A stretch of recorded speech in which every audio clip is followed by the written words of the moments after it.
Hello friends, good day, Mactan, National High School. Karong adlaw ang atong saligando na tile setting na, manaman nagbakbak gahapon ang accounting office. Ano ni siya ay agi. Ang paagi sa pagbutang nato sa tiles atong gi itagag masa.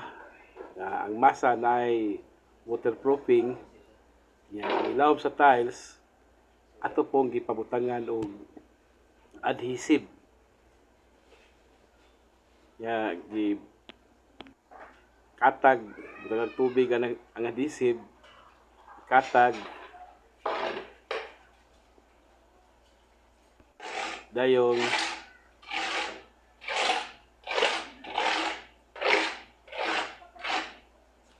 ihaklap dayon.